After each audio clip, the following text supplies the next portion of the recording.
Sarah Martinez never imagined that her Tuesday morning jog through the quiet streets of Oceanside, California, would change her life forever. The 28-year-old marine biologist had moved to the coastal town 6 months earlier for a research position at the nearby Marine Institute. She loved the peaceful atmosphere, the sound of waves crashing against the shore, and the sense of safety that small-town life provided. That morning started like any other. Sarah laced up her running shoes at 6:30 a.m., grabbed her water bottle, and stepped out into the crisp morning air. The sun was just beginning to rise, painting the sky in soft shades of orange and pink. She followed her usual route through the residential area, then toward the coastal path that offered stunning views of the Pacific Ocean. As she ran along Maple Street, Sarah noticed a black SUV parked awkwardly near the corner. Something about it seemed off. The windows were tinted so dark she couldn't see inside, and the engine was running even though no one appeared to be getting in or out. She made a mental note, but continued her run, thinking it was probably just someone checking their phone or waiting for a friend. What Sarah didn't know was that she had been under surveillance for 3 weeks. The men in the SUV weren't random criminals or petty thieves. They were part of a sophisticated human trafficking ring that had been operating along the West Coast for over 2 years. Their leader, Viktor Kozlov, was a former military contractor who had gone rogue and now ran one of the most profitable illegal operations in Southern California. Sarah had unknowingly become a target because of her research work. 3 weeks earlier, while conducting marine surveys near the harbor, she had accidentally photographed a suspicious boat transfer that took place in the early morning hours. She thought nothing of it at the time, assuming it was just fishermen starting their day early. But those photos, stored on her waterproof camera, contained evidence of a major drug and human trafficking operation. The trafficking ring had contacts everywhere, including someone at the Marine Institute who had access to employee records. When they learned that Sarah had been in the area during their operation and had photography equipment, they decided she was a potential threat that needed to be eliminated.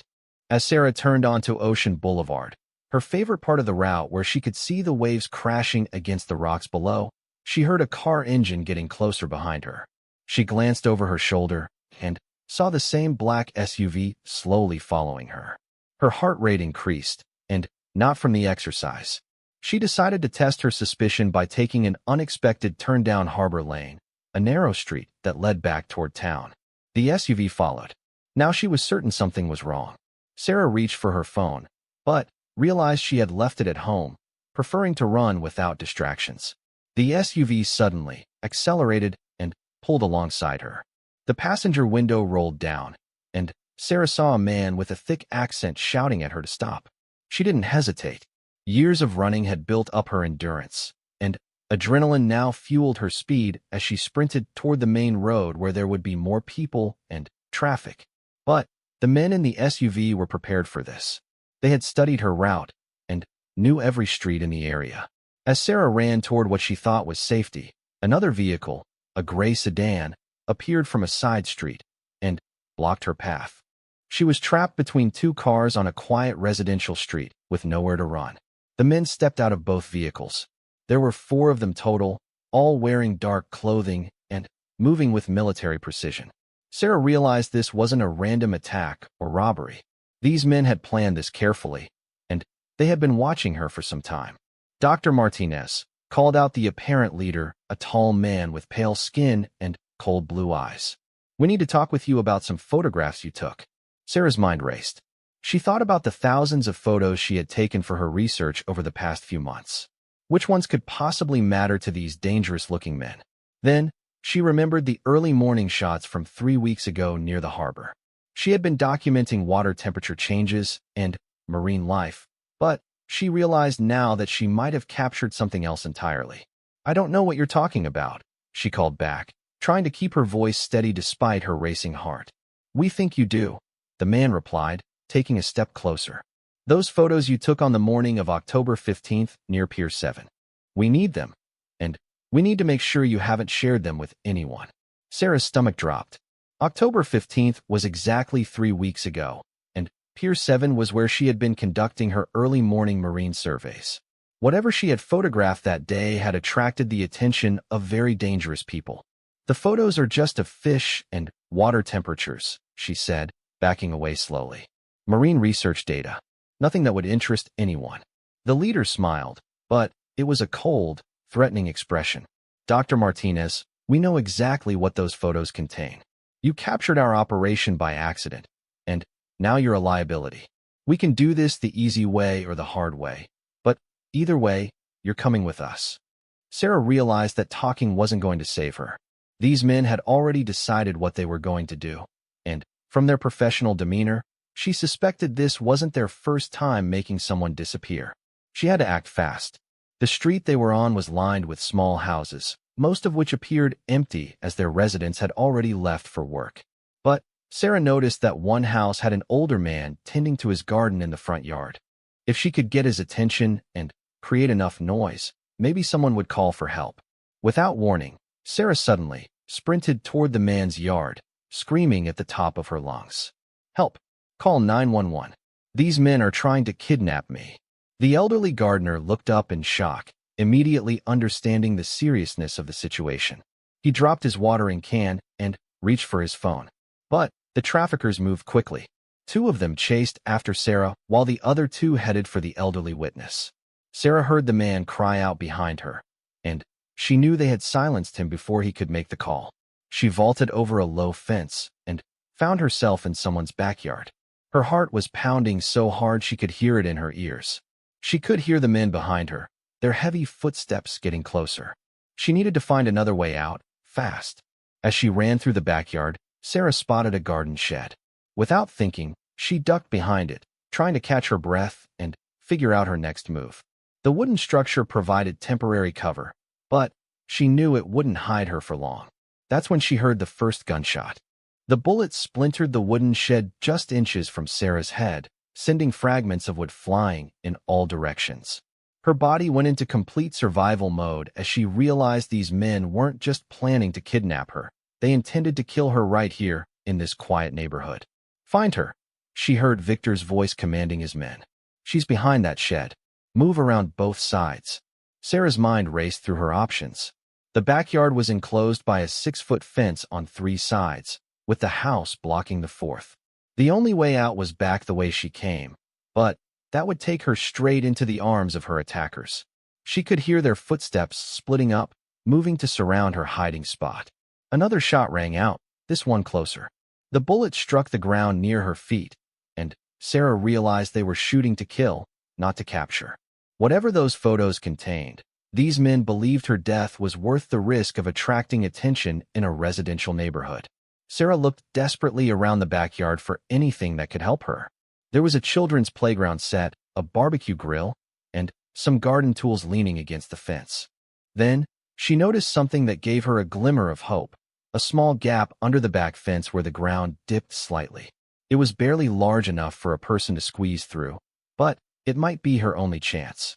She waited until she heard footsteps approaching the left side of the shed, then made her move. Sarah army crawled toward the fence as quietly as possible, trying to stay low and out of sight. The gap was even smaller than it had looked, but desperation gave her strength as she squeezed through, scraping her arms and back on the rough ground. She emerged in the backyard of the house behind, startling a woman who was hanging laundry on a clothesline. The woman, Maria Santos, was a 45-year-old nurse who worked the night shift at the local hospital and was just finishing her morning chores before going to sleep. Please help me, Sarah whispered urgently. There are men with guns trying to kill me. Do you have a phone? Maria took one look at Sarah's terrified face and the scratches on her arms and immediately understood the danger. She had grown up in a neighborhood where violence was common, and she recognized genuine fear when she saw it. Inside, quickly, Maria whispered, leading Sarah toward her back door. My phone is in the kitchen. But just as they reached the door, they heard voices in the yard behind them. The traffickers had found the gap in the fence and were following Sarah's trail. Maria and Sarah could hear them talking in low voices, coordinating their search. Is there another way out? Sarah asked desperately. Maria nodded and led her through the house to the front door. But as they peered through the window, they saw the gray sedan parked at the end of the street, with one of the men standing beside it. clearly watching for any sign of Sarah. They were trapped. The men had surrounded the area and were methodically searching every possible escape route. Maria handed Sarah her phone, and Sarah quickly dialed 911. 911, what's your emergency? The operator answered. This is Dr. Sarah Martinez. I'm being hunted by armed men who are trying to kill me. I'm at. Sarah looked questioningly at Maria. 1247, Harbor Lane, Maria whispered. 1247, Harbor Lane in Oceanside. They've already fired shots at me. Please send police immediately. Officers are on their way, ma'am. Stay on the line and find a safe place to hide. But even as Sarah spoke to the operator, she could hear the back door of Maria's house being tested. The traffickers had found their way into the backyard and were checking if the door was unlocked. Maria had fortunately locked it after they came inside, but Sarah knew a simple lock wouldn't stop determined killers for long. The basement, Maria whispered. There's a root cellar down there that might be hard to find. They moved quietly toward the basement stairs, but just as they started down, they heard the sound of breaking glass. The men had smashed the back door and were now inside the house. Sarah and Maria huddled in the dark root cellar, which was hidden behind shelves of canned goods in the basement. They could hear heavy footsteps above them as the men searched the house room by room. Sarah still had Maria's phone, and she kept the 911 operator on the line, whispering updates about their location. They're in the house, she breathed into the phone. We're hiding in the basement. The footsteps moved closer to the basement stairs.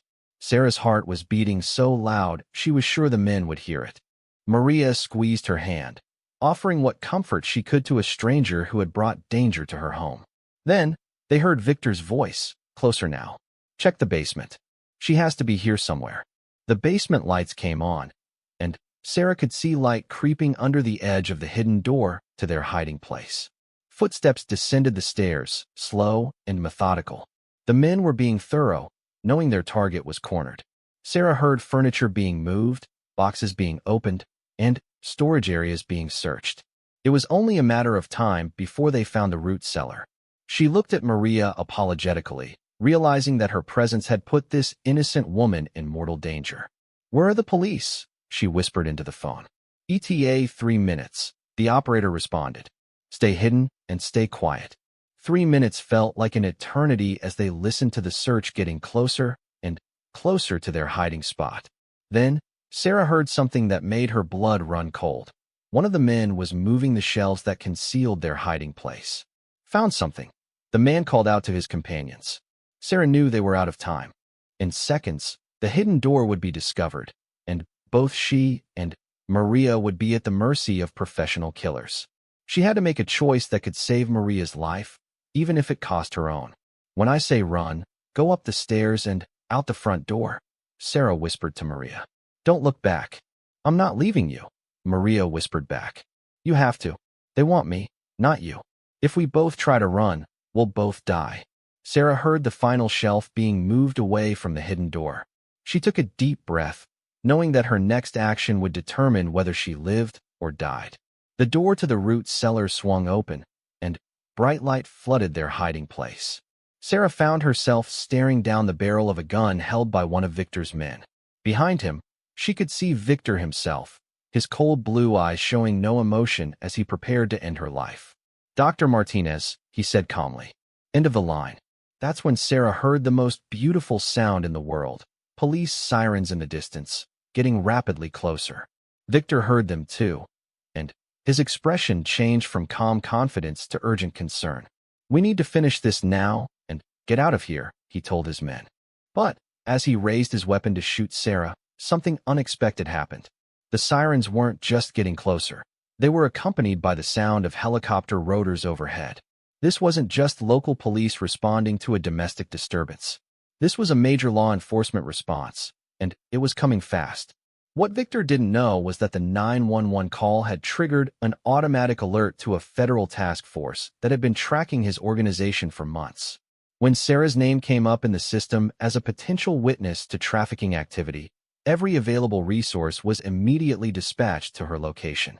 And among those resources was a team that Victor had never encountered before, a unit that moved faster than he could have imagined possible. The house was suddenly filled with the sound of breaking glass and splintering wood as multiple entry points were breached simultaneously. 7. The basement erupted in chaos as heavily armed figures in tactical gear poured down the stairs with lightning speed. These weren't regular police officers or even SWAT team members. They moved with a precision and fluidity that spoke of extensive military training and real combat experience. Federal agents.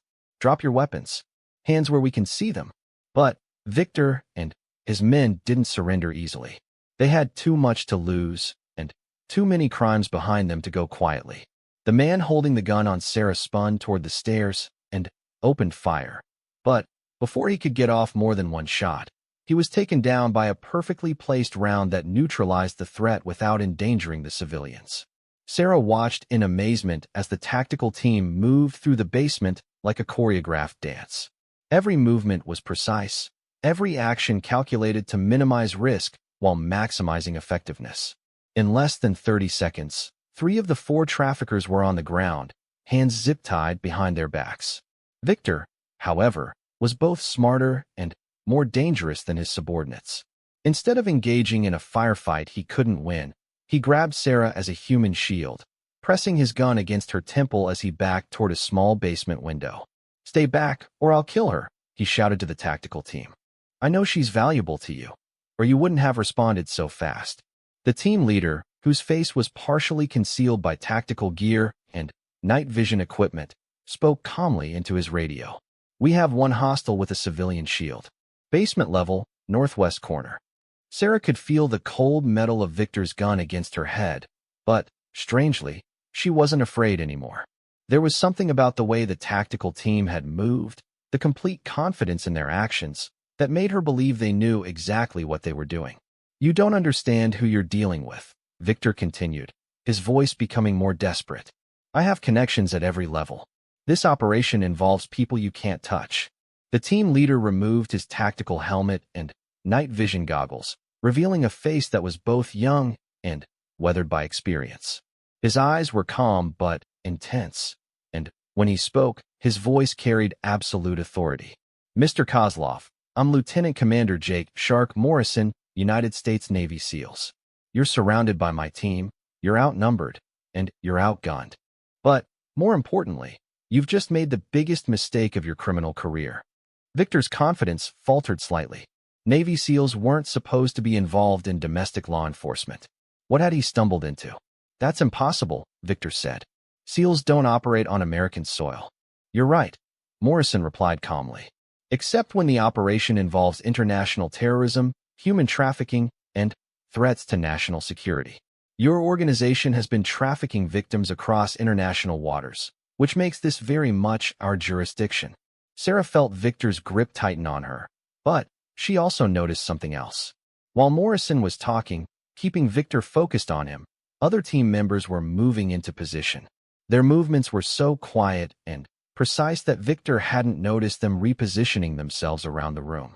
"Dr. Martinez," Morrison said, making eye contact with Sarah, "when I say drop, I need you to make yourself as small as possible, as fast as possible. Can you do that?" Sarah gave the tiniest nod she could manage without alerting Victor to the communication. "You're bluffing," Victor said to Morrison. "You won't risk killing an innocent civilian." Morrison's expression didn't change. "Mr. Kozlov, you clearly don't understand how Navy SEALs operate. We don't miss. We don't take unnecessary risks. And we definitely don't let terrorists escape with hostages." That's when Victor made his final mistake. Instead of staying focused on Morrison, he glanced around the room, finally, noticing that other team members had moved into position. In that split second when his attention was divided, Morrison gave the command. "Drop." Sarah immediately dropped to the floor, making herself as small as possible, just as Morrison had instructed. In the same instant, she heard a single suppressed gunshot. When she looked up, Victor was on the ground, his weapon several feet away, and he was clutching his shoulder in pain. "Target neutralized, hostage safe," Morrison reported into his radio. The entire engagement, from the moment the team entered the basement to Victor's capture, had taken less than 3 minutes. Sarah had never seen anything like it. The precision, the teamwork, The absolute confidence with which they had operated was unlike anything she had imagined possible. As medics rushed down to tend to Victor's wound and ensure he would survive for questioning, Morrison helped Sarah to her feet. She was shaking, not just from fear but from adrenaline and the realization of how close she had come to death. "Are you injured, Dr. Martinez?" Morrison asked, his voice gentle but professional. "No, I don't think so," Sarah replied, checking herself for wounds. "But how did you know my name? How did you get here so fast? How did you even know this was connected to terrorism?" Morrison smiled for the first time since she had seen him. "Ma'am, we've been tracking Kozlov's organization for 8 months. When your 911 call came in, and the system flagged your name as a potential witness to their activities, every alarm bell we had started ringing." "My name was flagged? But I don't know anything about terrorism or human trafficking. I'm just a marine biologist." "Dr. Martinez, those photographs you took 3 weeks ago at Pier 7 captured a major smuggling operation. You documented the transfer of both drugs and human trafficking victims from an offshore vessel to a domestic transport. You might not have known what you were seeing, but you recorded evidence that could put dozens of criminals away for life." Sarah's mind reeled as she processed this information. Her innocent marine research had accidentally captured evidence of one of the most serious crimes imaginable. "But how did they find out about my photos?" "They have someone on the inside at your research institute," Morrison explained. "Someone who had access to employee records and work schedules. We've been working with the FBI to identify the mole, and today's events just gave us the final pieces we needed." As they talked, Sarah noticed other team members efficiently securing the scene and coordinating with local law enforcement who had arrived as backup. Every movement was purposeful, every action contributing to the overall mission success. "Lieutenant Commander Morrison," Sarah said, still trying to process everything that had happened. "I need to understand something. You said you've been tracking these people for 8 months, but you responded to my 911 call in minutes. How is that possible?" Morrison exchanged a glance with one of his team members before answering. "Dr. Martinez, what I'm about to tell you is classified, but given your involvement in this operation, you have a right to know. My team wasn't just in the area by coincidence. We've been conducting surveillance on known trafficking routes along this coast for weeks. When your photos first came to our attention through intelligence channels, we put you under protective surveillance without your knowledge." Sarah's eyes widened. "You've been watching me?"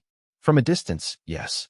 We suspected that once the trafficking ring realized what your photos contained, they would eventually come after you. We just didn't expect them to move so aggressively in broad daylight. So when I was running this morning, when I thought I was alone—" "You were never alone, Dr. Martinez. We had Overwatch on your position the entire time. When Kozlov's team made their move, we were already in motion. The challenge was getting close enough to intervene without alerting them to our presence." Sarah looked around at the professional warriors who had saved her life. These men had been protecting her without her knowledge, ready to risk their own lives for someone they had never met, simply because it was their job and their duty. Maria, who had been silent throughout the rescue, finally found her voice. "What about my house? What about the damage?" Morrison turned to her with the same respectful attention he had given Sarah. "Ma'am, the federal government will cover all damages to your property, and there will be compensation for the trauma you've experienced. You showed incredible courage today in helping Dr. Martinez."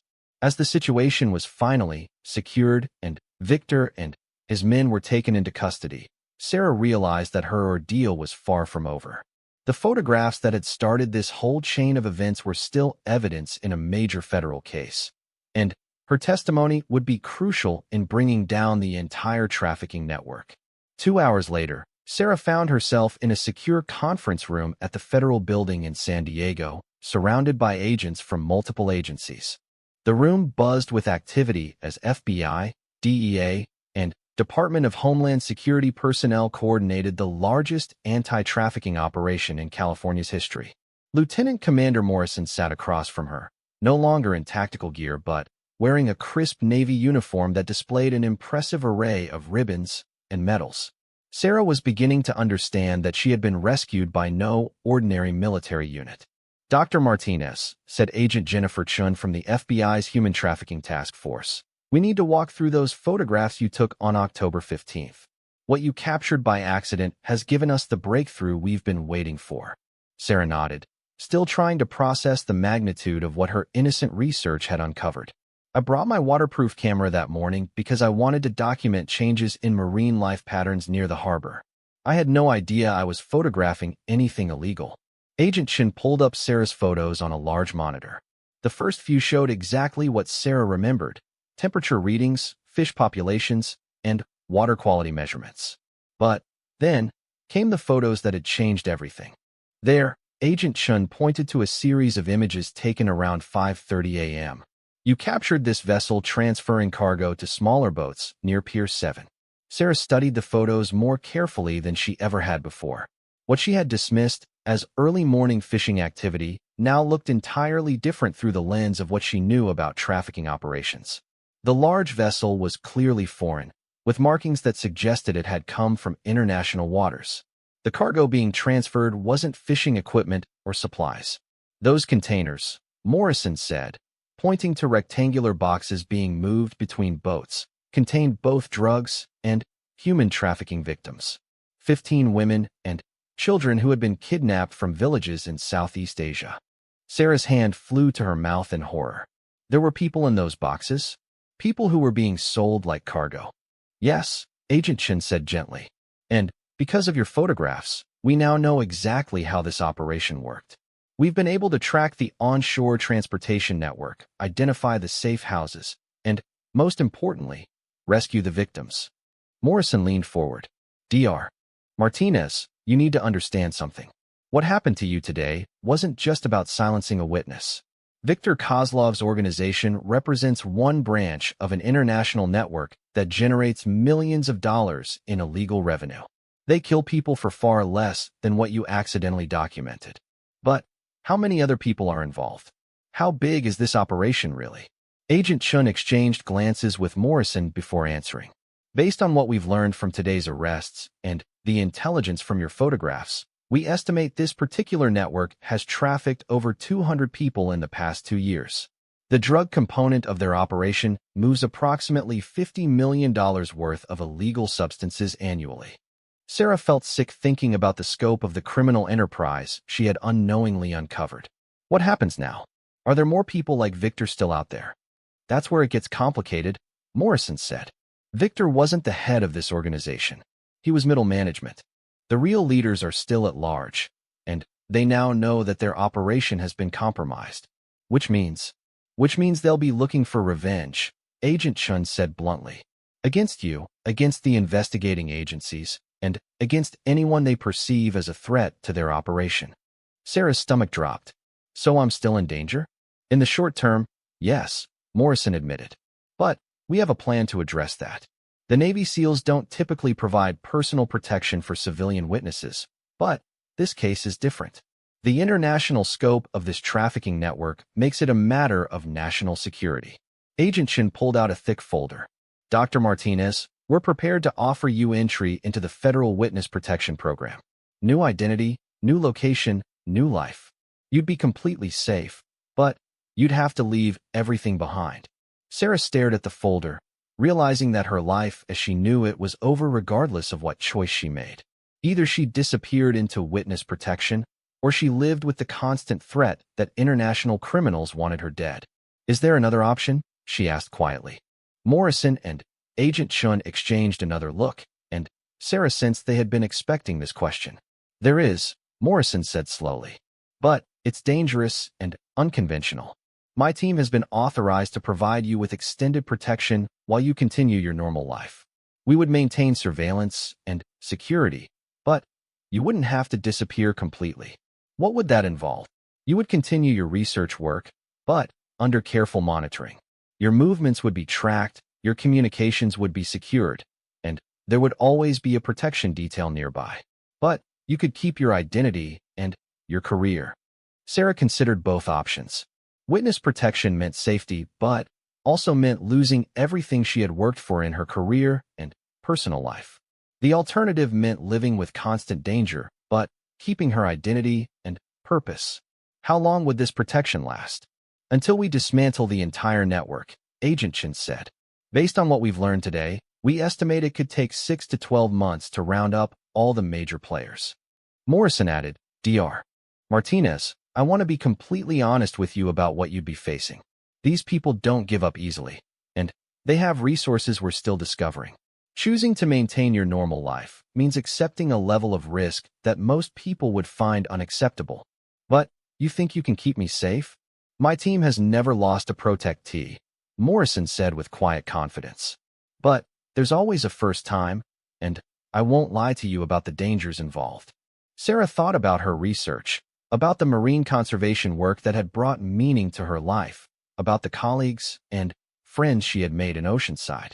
Then, she thought about the victims in those photographs, the people who had been reduced to cargo in shipping containers. If I help with this investigation, if I provide testimony and work with your task force, how many people could we save? Agent Chin's expression grew more animated. Potentially hundreds. Your photographs have given us the first concrete evidence we've had about how this network operates. With your continued cooperation, we could take down not just the California operation, but connected networks in Nevada, Arizona, and possibly Mexico. Dr. Martinez, Morrison said, I need you to understand that my team's involvement in this case is unusual. Navy SEALs don't typically provide domestic protection services. We're here because this operation has connections to international terrorism and human trafficking networks that threaten national security. If you choose to work with us, you'll be contributing to something much larger than just stopping the people who targeted you today. Sarah looked around the room at all the law enforcement professionals who were dedicated to stopping human trafficking. She thought about the victims in those photographs, about other people who might be saved if this network was fully exposed. What exactly would my role be if I choose to cooperate? First, detailed testimony about everything you observed and photographed, Agent Chin explained. Second, continued analysis of your research data to see if there are other incidents you might have unknowingly documented. Third, possible participation in controlled operations where your marine research provides cover for surveillance activities. Morrison leaned back in his chair. Dr. Martinez, before you make this decision, you need to know something about the people who tried to kill you today. Viktor Kozlov isn't just a trafficker. He's a former Spetsnaz operative who has killed at least 12 people that we know of. The organization he works for has connections to international terrorist groups and state-sponsored criminal enterprises. You're telling me this to scare me into witness protection? I'm telling you this so you make an informed decision. If you choose to work with us, you'll be taking on enemies who have unlimited resources and no moral boundaries. But you'll also have the protection of some of the most skilled warriors in the United States military. Sarah was quiet for a long moment, weighing her options and considering the implications of each choice. Finally, she looked up at Morrison and Agent Chun. I need to know something first, she said. Maria Santos, the woman who helped me this morning. Is she safe? Will they target her too? Morrison smiled, the first genuinely warm expression she had seen from him. Mrs. Santos and her family have been relocated to a safe location with full federal protection. She'll be taken care of for as long as necessary. That settled it for Sarah. If innocent people like Maria could be brave enough to help a stranger in danger, then she could be brave enough to help stop the people who created that danger in the first place. I'll do it, she said firmly. I'll work with your task force. But I have one condition. 6 months later, Sarah stood on the deck of a Coast Guard cutter 20 miles off the California coast, watching through night vision binoculars as the largest anti-trafficking operation in U.S. history unfolded before her eyes. The condition she had requested that day in the federal building had been simple. She wanted to be there when they rescued the victims. Lieutenant Commander Morrison stood beside her, coordinating the multi-agency operation through his radio headset. In the months since her rescue, Sarah had grown to respect and trust the SEAL team that had become her constant protectors and, eventually, her friends. Ghost ship is in position, Morrison's voice crackled through the communications system. All teams ready for simultaneous boarding. The operation they were witnessing was the culmination of 6 months of investigation, surveillance, and careful planning. Sarah's photographs had been just the beginning. Her continued cooperation with the task force, including her willingness to return to her normal research routine while under protection, had allowed federal agents to map the entire trafficking network from California to Mexico. 3 large vessels sat in international waters, surrounded by Navy and Coast Guard ships. These weren't just cargo ships. They were floating prisons where hundreds of victims had been held while awaiting transport to buyers across the United States. Dr. Martinez, Agent Chin's voice came through Sarah's earpiece. She was coordinating the rescue operations from the command ship. Your analysis of shipping patterns and marine traffic data was crucial in predicting tonight's operation. We never would have found these ships without your expertise. Sarah had indeed become much more than a witness. Her unique combination of marine science knowledge and first-hand experience with the trafficking network had made her an invaluable consultant to the task force. She had learned to identify suspicious patterns in shipping data, unusual vessel movements, and environmental indicators that suggested illegal activities. Boarding teams are go, Morrison announced. Operation Lighthouse is now active. Through her binoculars, Sarah watched as Navy SEALs fast-roped from helicopters onto the decks of the 3 ships simultaneously. After 6 months of working with Morrison's team, she understood the precision and planning that went into operations like this. Every contingency had been considered, every variable accounted for. The boarding was swift and decisive. Within minutes, Morrison's voice came back over the radio. All vessels secured. We have approximately 180 victims recovered alive. Medical teams are needed immediately. Sarah felt tears streaming down her face as she watched Coast Guard medical personnel rushing to provide aid to people who had been treated as cargo for months or even years. This was why she had chosen to work with the task force instead of disappearing into witness protection.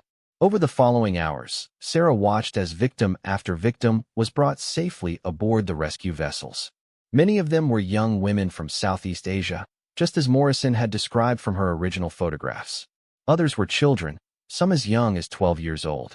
There were also men who had been forced into labor trafficking, and several American citizens who had been kidnapped from border towns. Sarah, Morrison said, using her first name as he had begun doing after months of working together. There's someone I think you should meet. He led her to the medical bay where a young woman, perhaps 19 years old, was being treated for malnutrition and dehydration. When she saw Sarah, the woman's eyes lit up with recognition. You are the scientist lady, she said in broken English. The one who took the pictures. Sarah was confused. I'm sorry, I don't understand. Morrison explained. Lynn was on the boat you photographed 6 months ago. She's been waiting to thank you. Lynn grabbed Sarah's hand with surprising strength. The bad men, they talk about you. They say you make trouble for them with your camera. We hope someone see your pictures. We hope someone come for us. Sarah realized that while she had been living under protection for the past 6 months, afraid for her own safety, the victims had been living with hope that her photographs would eventually lead to their rescue. How did you know about the photos? Sarah asked gently. We hear them talking, Lynn explained.